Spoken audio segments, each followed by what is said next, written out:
aarsullee dogoggoree dhugaa kan kee yaadadhee tan aare lubbuutii agaabbinnaan dhaanini si miidhullee si aarsullee naaf deebi'i miidhama kee jaalalaan wal'aani.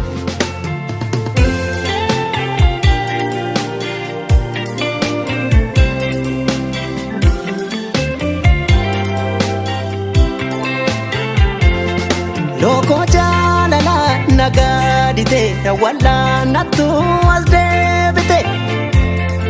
innaa waliin jirru salphaa ture miila fageeffannaan joorare naawwatu waachisa maaltu mala maaltu bala argatanii dhabuudhamoo himaana jaalala dhabuudhamoo. Simbirrootiyya si dhabeen taa'ee hubadhu kulleetiyya garaan jaalatee eeyyamaan aanaa bula si dhabeen boorasila yaaddoo qabe alaan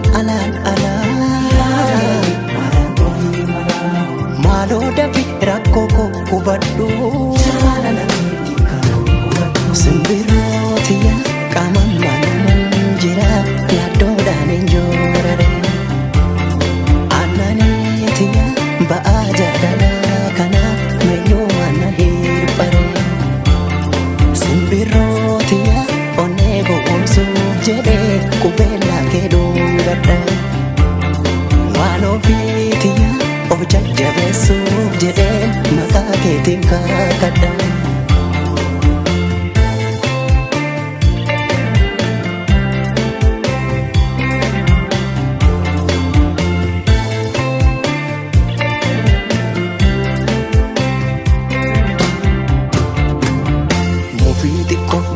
Si miidhullee dogoggoree si aarsullee dogoggoree dhugaa kan kee yaadadhee tan aare lubbuutii agaabbinnaan dhaanini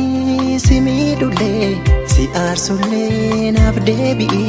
miidhama kee jaalalaan wal'aani.